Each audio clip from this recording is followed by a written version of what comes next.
Access to education isn't merely an option, it's a fundamental right for all children. When it comes to making dreams a reality, ensuring that every child has a chance at quality learning is crucial to building an equitable future. Welcome to the exchange from our studio here in Doha. Coming up on this episode, we sit down with Laura Friganti, CEO of Global Partnership for Education, about the importance of keeping children in school for their future work prospects. And we speak with Maliha Malik, Executive Director at Education Above All Foundation, about empowering communities and enhancing digital access. Every child, no matter where they are, deserves an education. It goes beyond the family unit. Governments, communities, and social organizations all have a role to play in making sure quality education is accessible. According to the World Economic Forum, the global literacy rate stood at around 40% in the 1950s. It has more than doubled since then to nearly 90%, driven by the proliferation of learning tools, technology, and accessibility. Increased funding in education is also another reason, with the global education market set to hit $10 trillion by 2030. That's according to the global data platform Holland IQ. So why is early childhood learning at the forefront of the global education strategy?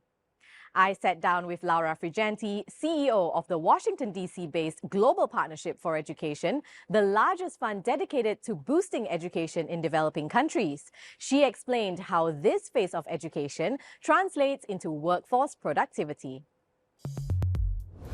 To begin with, you have to work with the community to make them understand why sending the children to school is important, why sending the girls to school is important, and why keeping them in school for 12 years is important. I think that in many countries the education system is obsolete in a way and respond to a definition of the sector that is more academically oriented. That is not really what the labor market is asking. If you ask an employer what kind of things they are looking for, even for medium-level jobs, they would say that they want soft skills, they want interpersonal skills, they want problem-solving skills, etc., etc. Not many systems are equipped to produce these skills these days.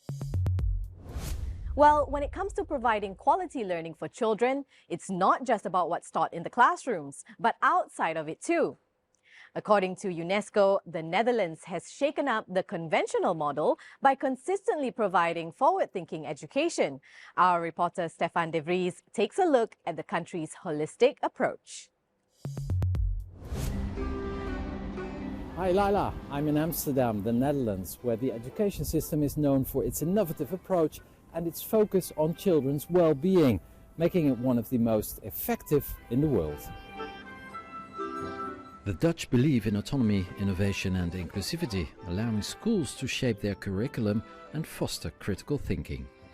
I think we don't only focus on the academics, but we also focus on kind of the social emotional development, because school is actually not only there for academics, for math, for science, sure, but it's also very much about how do we learn to emotionally regulate and how do we learn to interact socially.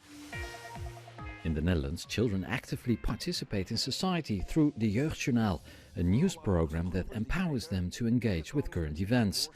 The country's biggest cities have a kinderburgemeester, a children's mayor who represents young voices and advocates for their rights. Ik ben de kinderburgemeester. Er wordt ook wel echt naar me geluisterd. Dat vind ik wel heel fijn. Dat je samen met de kinderraad kan je gewoon voluit praten en je mag discussiëren en er wordt wel echt naar je geluisterd. Dus dat is wel heel belangrijk, vind ik. Dutch children rank high in well-being, says UNESCO. A strong work-life balance lets families prioritize quality time, creating a supportive environment where children feel secure and valued. Everyone has a lot of energy here and everyone's so happy. Ze maken het altijd heel grappig en nou ja, ze zijn altijd aardig. Omdat ze het leren leuk maken. From autonomy in education to meaningful societal participation, the Dutch model creates a nurturing environment where children can thrive academically and socially. Are you happy? Yeah! Quality education should be tailored to the unique needs of each population, especially in underserved communities where schooling infrastructures are often compromised.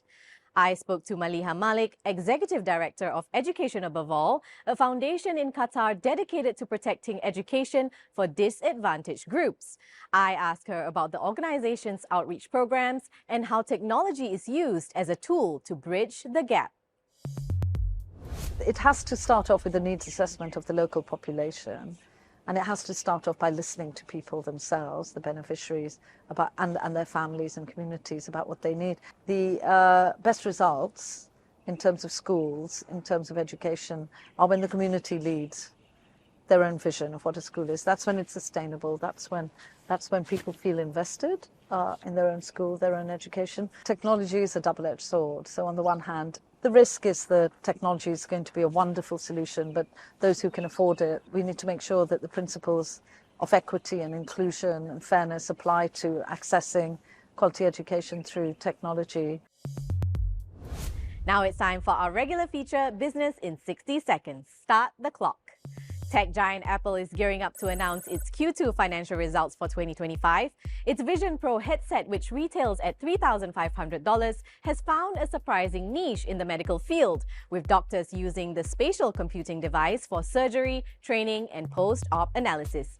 This development aligns with Apple's growing focus on healthcare and wellness technologies. Airbus is preparing to announce its first quarter earnings report of 2025. The firm is in talks to collaborate with Italian defense conglomerate Leonardo and French company Thales. The three companies are working on an alliance as Airbus seeks to expand its presence in the growing satellite technology market. And Hershey's is set to release its Q1 2025 revenue results. The chocolate giant is stepping into the retail market by partnering with footwear brand Ground Up to create a line of Hershey's-themed shoes. It's part of their latest strategic plans to overcome rising ingredient costs. Very tempted to have a chocolate bar myself. So when it comes to primary education, the world has come a long way to improve literacy levels, but so much more needs to be done to give hundreds of millions of children access to quality learning while also bolstering schooling infrastructures. And that comes with boosting investments, actionable policies, and focused implementation, because empowering the next generation of workers begins in the classroom. Well, that's all the time we have for on this edition of the show. Thanks for watching. Please do check out yournews.com for all your latest business news and join us again next time on The Exchange.